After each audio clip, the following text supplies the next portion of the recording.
carved in granite.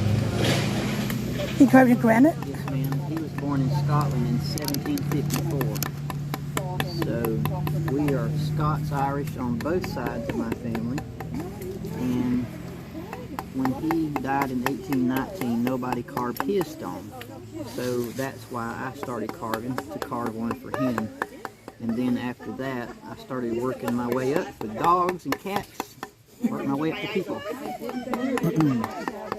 And now I make a little bit of a living carving gravestones for people. And I try to make them look traditional and old-fashioned, because there's enough people out there carving or engraving or sandblasting modern stones, you know. True. So I try to separate myself a little bit by doing the older style stuff. They're in a house with quite the view on top of the hill. I hear another voice. Oh, there you are, Linda. Hey there. How y'all doing? Came back to see you. All right. Well, you see, I haven't got much more done since you left, probably, right? I'm almost done.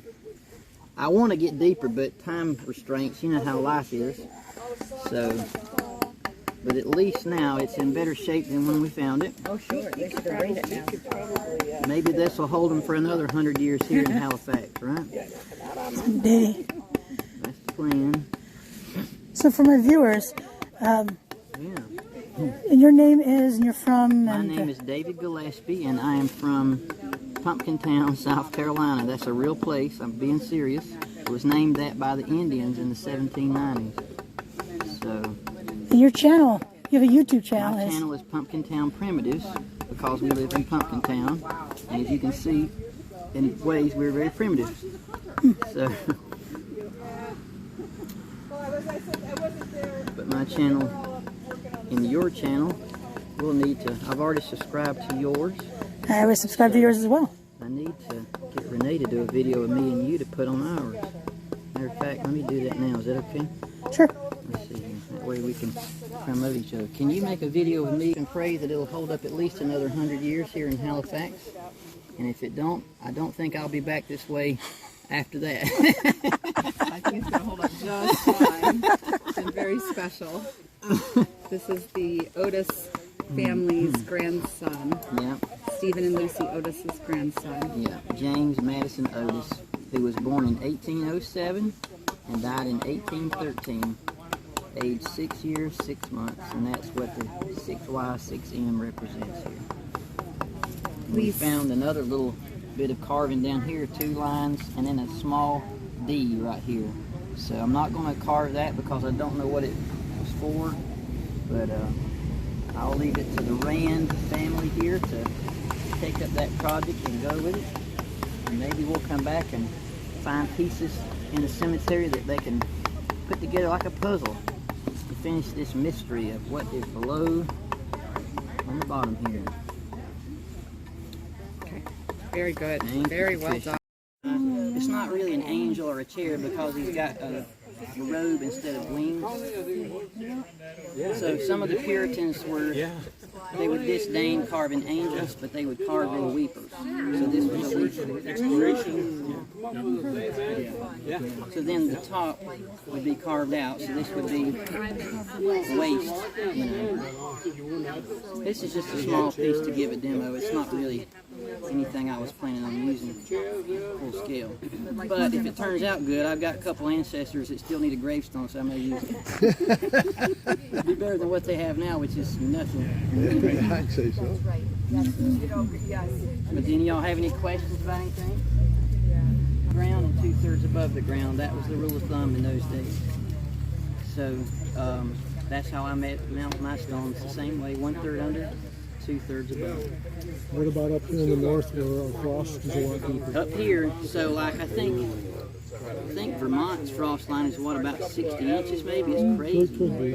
So you can't really quarry a stone feasibly that deep that would go below the frost line. So there will be frost heaves that'll move it around.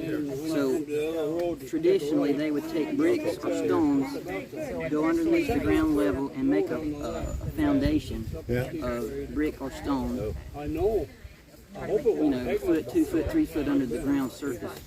And then they would lay the stone into that slot on top of that foundation to keep it from sinking. The ones that have been found that have sunk the most are the ones that they didn't put the layer underneath it to make a foundation for. So I always recommend people use bricks to do these, and then to put the stone on top, and then to tamp dirt around it, and maybe at the very top right here underneath the surface to put another stone here in the front and back just to keep it from leaning. But they by nature will move a little bit because of the frost heaves. But down home where I'm from, our frost line is 4 inches. So it's not a little different up here.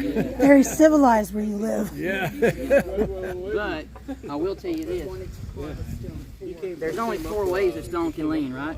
It can lean forward, backward, side to side, right? Yeah. So sometimes I have found that stones lean forward.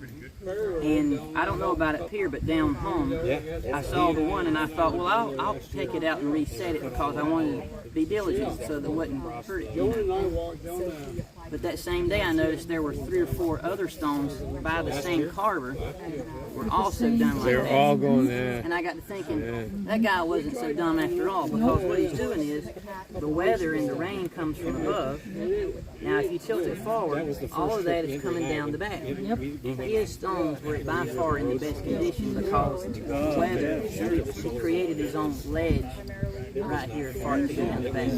And he was doing that in like 1806. So I'm thinking, he's done pretty good. And I'm going to leave it alone. I'm not going to touch it. So if you ever see one leaning forward, that actually can be a good thing. But if you ever find one with lettering on it and it's just laying flat like that, then it won't last long because the rains and the snows will sit on it, freeze and thaw, will end up getting into that letter, and it will eventually cause it to spall or to split.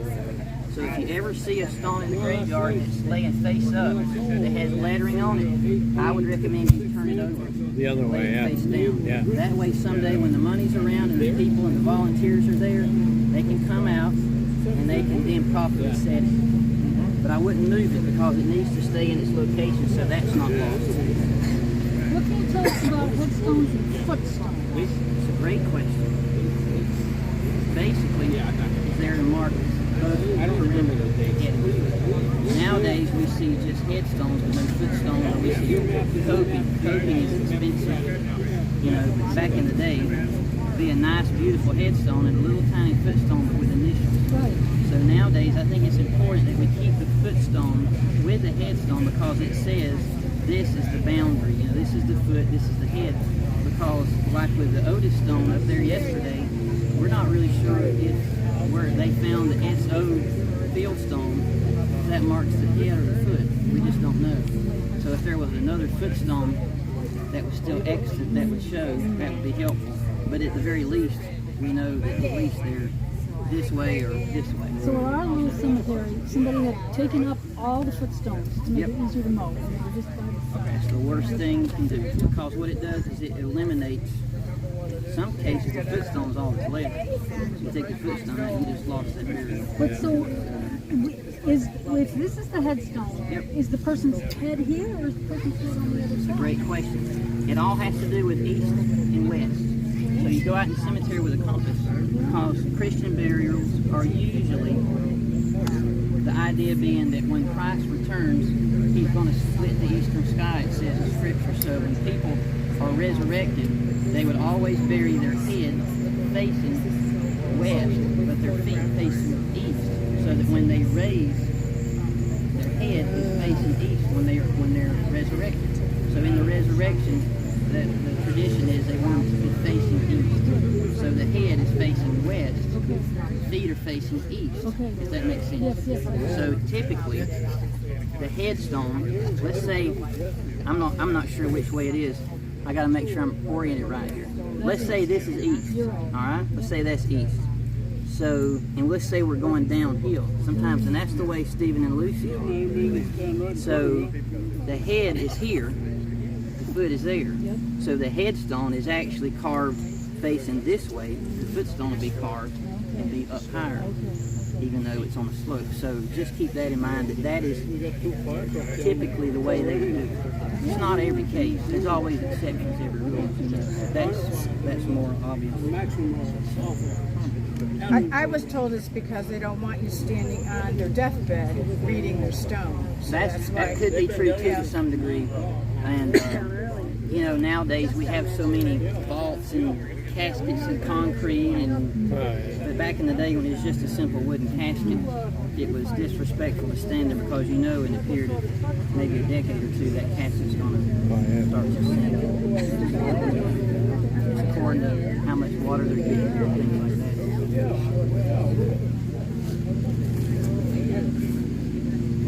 when you carve, do you use a template or do you do it all by eye? What I do is I actually take a large sheet of paper and I draw it with a T-square on paper, and I get all the design worked out perfectly, and then I mail it to the customer so they can unfurl it and say it's a little too small, a little too big. It's easier to correct a mistake on paper. Yes. Once it's in stone, it's too late. So back in the day, I have seen different documents where they actually, some people would just do it straight on the stone.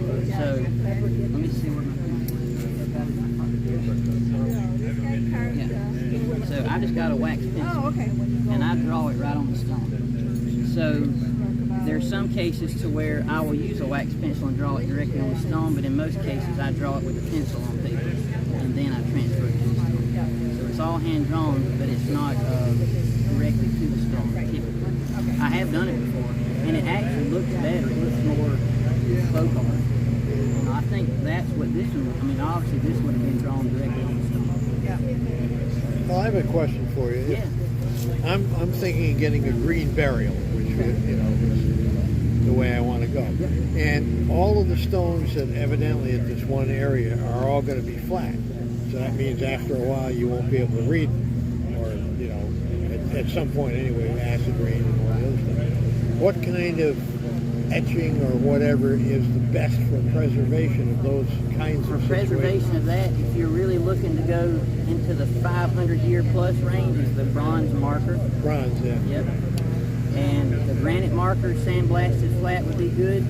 So slate is what I endorse and carve a lot. But I will tell you that I have seen slates that lay flat that have only lasted about 300 years. So if you're okay with 300 years, slate's fine. I won't be around to worry about it. I mean, if you have a marble, and y'all have seen them too, because you all are probably cemetery nuts like I am. How many marbles have we seen that lay flat have you been able to read after 120, 130 years? They just don't. The ones standing up, how many can you read up? Well, I didn't want to go into that, but now that you brought it up. So marble is a beautiful white stone. It's first carved, but it just has proven over time not to last. Right. With the exception, but when we were in Greece, we actually went to Keramikos Cemetery in Athens, and Keramikos Cemetery had gravestones that were actually from about 380 BC. Now they weren't dated, obviously, but they were proven to be from the Spartan Wars, and some of them were certain to be like 386 BC. Especially one guy, Demetrius. He had this. It was a statue of a horse and him on the horse with his sword that he was brandishing, and that stone was still in the ground since 386 BC, carved in marble, every letter crisp and perfect. Here's why. Because that marble is much superior to American marble. Number one, it has a smaller crystalline structure. Number two is the whole cemetery was covered in a bank slide of mud for at least 800 years. But that helped it a lot. But it's still been exposed to elements over 1,200 years. So that marble works. And while we were over there, when we were looking at the Parthenon, I told my wife, I said, oh, what I would do just to have a little chunk of the junk laying here just to carve it and see what it's like. So we were on the airplane coming home, and I was talking with Renee about that. Well, the lady next to Renee said, I'm sorry, I didn't want to try, but I heard your conversation. And she said, I'm actually from Athens, but I live in Baltimore, Maryland now. But my friend Demetrios actually owns the quarry that they're restoring the Parthenon on the top of the Acropolis.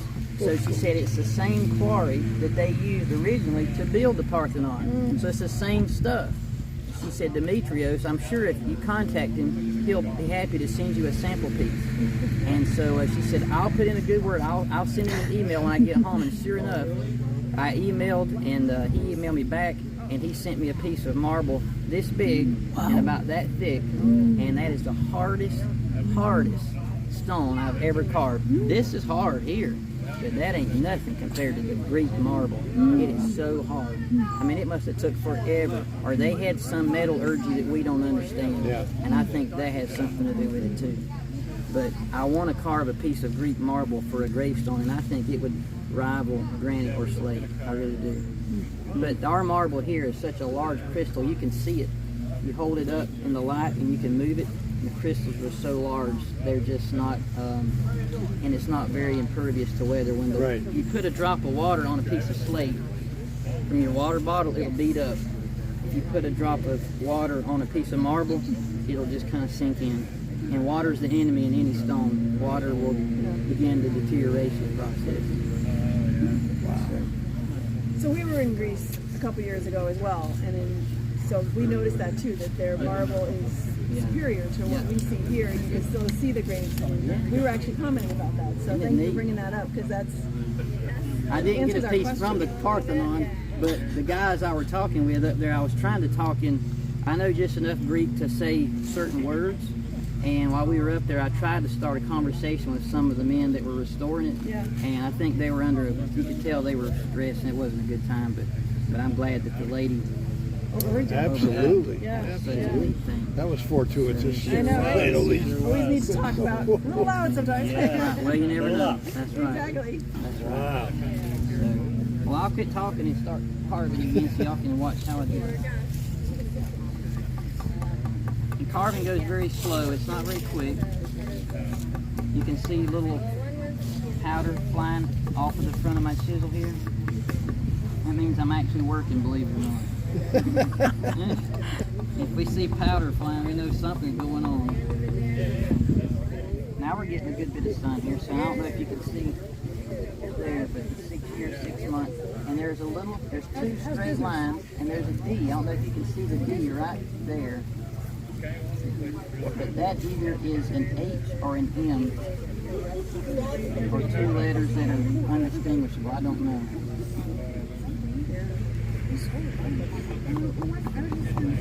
If you were to start from scratch and do something that's comparable to this, how much time do you think you would need to do it? This one right here would probably be about 2 days. It's not that much. The one that I did up at the Whitneyville Cemetery for Stephen and Lucy Otis, the one for Stephen was 2 months. And it was a lot of work. But it was worth every minute of it. It was such a fun project.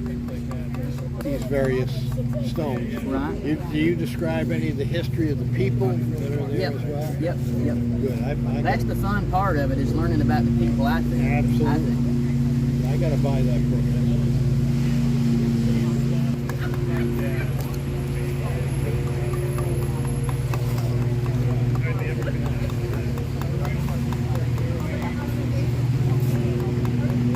Did you see only have the one chisel there, or you have more in your pockets? I have more in my pockets because I don't want to take the time to sharpen this one today.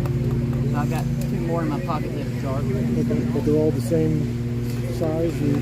No, but they'll still do the same thing. Okay.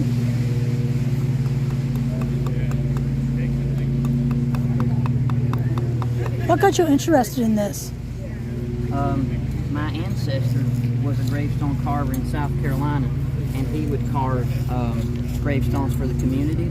But when he died in 1819, nobody carved his. So when I was a teenager, I decided if I could carve one for him, that maybe that would be interesting and helpful for the family, because we couldn't afford to have it done. And then I thought, well, how am I going to carve? You don't just go out and carve a stone. How do you learn? So by and by, I went and bought a chisel, and I just experimented with it, and it looked pathetic. It was terrible. But eventually I came up here to Rhode Island, and there was a dear friend of mine that I learned to carve from, and she taught me the right way to hold chisel, the right way to carve a letter, and it was like clockwork. All of a sudden it started looking like it's supposed to. Wow. But necessity is why I started to do this, because I have a lot of ancestors that never could afford gravestones. So I started out with dogs and cats, worked my way up to people.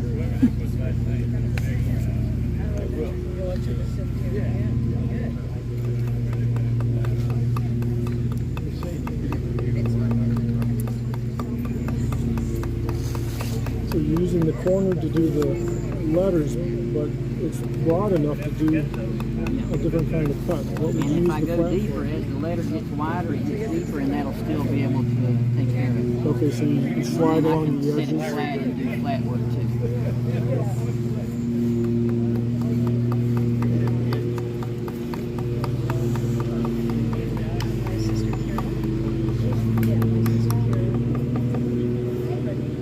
Are you right-handed or left-handed? I am actually right-handed. If you were left-handed, would you be using your hands the opposite way? I don't think so. I don't really know. I think it's all in the way you're trained. This is how I was trained. And it's way I have thought about that. So you always strike with your right hand? Yeah. Now there are cases to where I can't really get inside of a curve or something, and I'll try to be ambidextrous. Or stand on your head? And it looks awful. So it's easier if I just contort more. But what helps is having it up at a convenient height to stand it, because otherwise it's if you lay it flat, you're hunkered over, and before you know it, you've got neck troubles, back troubles, and it's not good. And most gravestones are obviously a lot larger than this. So you use a similar setup? No, what I do back home is I actually have, the stones are so tall, because a third of it's buried under the ground, I just prop it against the wall and sit on a stool. Okay. So it's always an upright? Yep. You don't Always never upright. flat like a table? Yep, because that way, see this here, that there proves I'm actually working today. And if I had it flat, then it would fill in the letter and I couldn't see it. So gravity helps me to keep it flushed, so to speak. And I'm always cuffing with my mouth. I'm always like I saw that.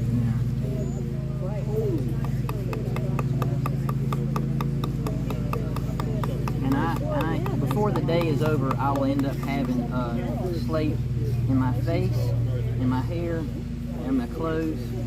I'll wear it home.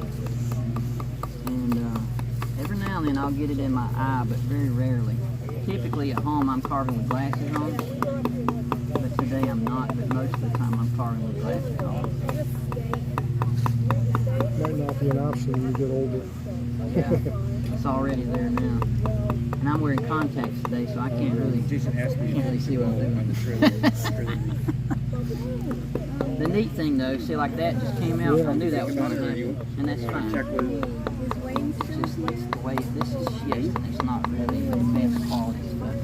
Yeah, he's over there. But it'll work. Wayne Mercer? So how deep would you cut these letters? I'm not going to cut them very deep. That's probably about as deep as I'm going to go, because I don't want to get it so fat that it's taken away from what he's doing. I want to kind of stay within the guidelines he's already created. I don't want to make it look like my letter and make it look too fat. So it doesn't even look like maybe an eighth of an inch? Or... Typically the width of the letter is the depth of the letter. Based on the angle. I like carving fancy stuff. This is like folk art here. So this is, but it's, I'm trying to help the family out while I'm here to get this done before I go back home. It'll be much more trouble for her to ship this and me to ship it back and all that. So I thought, while I'm here, I'll just go ahead and try to help it out a little bit.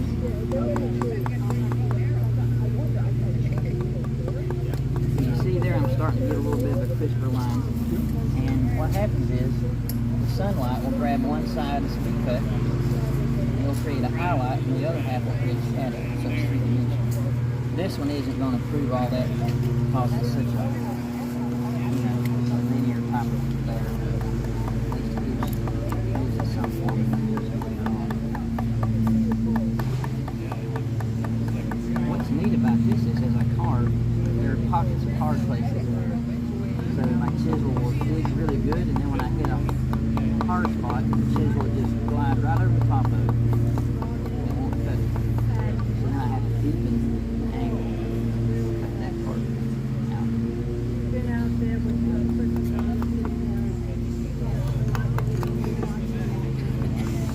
like the lines on the top and bottom letters, those are actually slightly cut.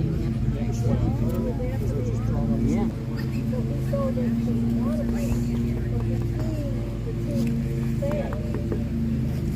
That's the hard part there.